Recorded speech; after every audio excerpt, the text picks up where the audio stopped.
अस्सलाम वालेकुम दोस्तों, welcome back to Read Study Learn. Microsoft Excel 2013 के आज के सेशन में जो चीज़ हम लोग डिस्कस करने वाले हैं, पढ़ने वाले हैं, उसमें हमने पहले कवर कर लिया है, सिलेक्शन टेक्निक्स तक हम लोगों ने कर लिया था। आज हम रीड करने वाले हैं मैनिपुलेटिंग रोज़ एंड कॉलम्स के बारे में। इसके अंदर हम लोग जो चीज़ें आज अटैम्प्ट करेंगे वो मैंने सारी यहाँ डिफ़ाइन कर दी हैं कि इंसर्ट रो एंड कॉलम किस तरह करेंगे, डिलीट रो एंड कॉलम किस तरह करेंगे, मॉडिफाई कॉलम, ये सारी चीज़ें इसके अंदर करेंगे। सबसे पहले हम लोग जो चीज़ देखनी है वो देख लेते हैं कि इंसर्ट रो एंड कॉलम किस तरह से किया जा सकता है। हम वही वाली वर्कशीट अपनी खोल लेते हैं जो हमने पहले खोली हुई थी, ये रही। अब इसके अंदर क्या चीज़ें देखें कि इंसर्ट रो एंड कॉलम, सबसे पहले कॉलम्स को इंसर्ट किस तरह से किया जा सकता है, यानी कि मैं अपना कॉलम किस तरह इंसर्ट कर सकता हूँ। सी है मेरे पास, यहाँ पे कॉलम सी है। इस कॉलम सी के बराबर में, यानी कि बी और सी के बीच में मैं कॉलम डालना चाहता हूँ और उसमें मैं सेल डिफाइन करना चाहता हूँ 2000 की, फॉर द ईयर 2000।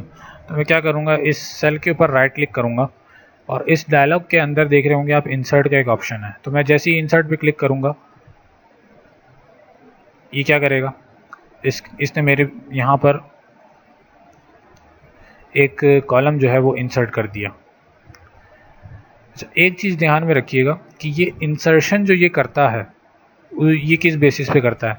ये इंसर्शन करता है कि आपके सेलेक्टेड सेल के लेफ़्ट हैंड साइड के पर इंसर्शन करेगा, यानी कि जब आपने इस सेल के ऊपर क्लिक किया है तो ये हमेशा पिछले वाले सेल के बाद पहले जो है इंसर्शन करेगा, यानी इससे पहले इंसर्शन करेगा, इसके बाद इंसर्शन नहीं करेगा। मैं सी को मैंने सेलेक्ट किया, यानी कि सी से पहले मैं एक सेल इंसर्ट करना चाहता हूँ, तो मैं सी को सेलेक्ट करके इंसर्ट करूँगा तो ये यहाँ पर एक सेल इंसर्ट कर देगा मेरे पास। अब इसी तरह से मैं यहाँ से इसको कॉपी कर लेता हूँ, पेस्ट करता हूँ और इसके अंदर मैं यहाँ पर 2 कर देता हूँ और यहाँ से मैं ये डाटा कॉपी करके यहाँ पर पेस्ट कर देता हूँ। तो ये था हमारे पास कॉलम इंसर्शन।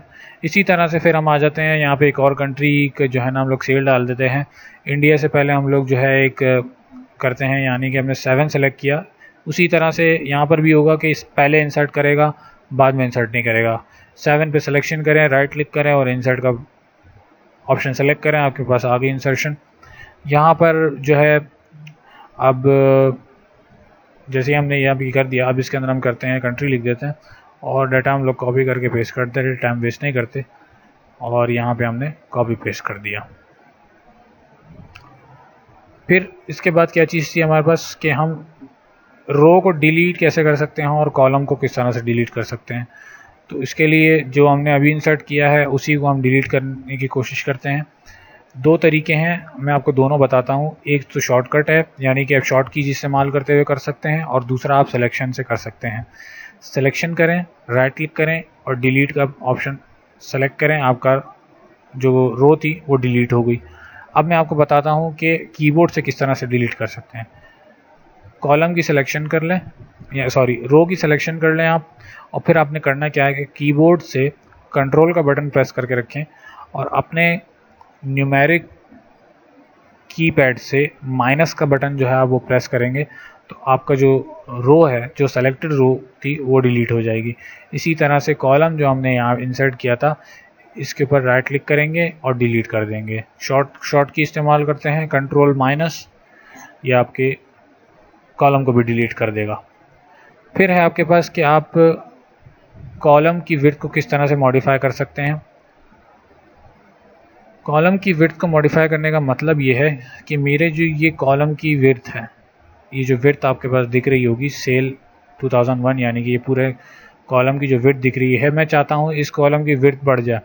उसके लिए मैं क्या करता हूँ कि मैं राइट क्लिक करता हूँ और कॉलम विड्थ के ऊपर जब मैं सिलेक्शन करूँगा, मेरे पास एक डायलॉग ओपन होगा छोटा सा। यहाँ पे आपके पास देख रहे होंगे, आपके पास कॉलम की विड्थ इंचीज़ में जो है ना डिस्प्ले हो रही है।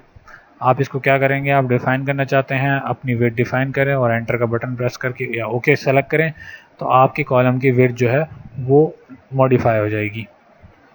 फिर थी हमारे पास कि हम कॉलम की विड्थ जो है ड्रैग एंड ड्रॉप से किस तरह से मॉडिफाई कर सकते हैं। उसके लिए सिंपली यही तरीका है कि देखें, आपने इसी की जो है ना विड्थ बढ़ानी है, तो मैं क्या करूँगा, जब मैं इस कॉर्नर पे अपने कर्सर को लेके आऊँगा तो आप देख रहे होंगे कि इसका जो व्यू है कर्सर का वो चेंज हो जाता है।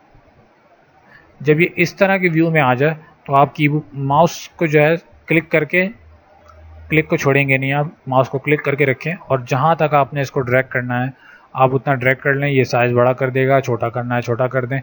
तो ये ड्रैग एंड ड्रॉप से आप जो है इसकी विड्थ को मॉडिफाई कर सकते हैं। फिर आपके पास है कि आप मॉडिफाई करना चाहते हैं रो की विड्थ को, तो वही चीज़ है, राइट क्लिक करें रो के ऊपर, रो की हाइट को मॉडिफाई कर दें और ओके कर दें, या फिर ड्रैग एंड ड्रॉप करके जो है आप अपनी रो की हाइट और विड्थ को मॉडिफाई कर सकते हैं।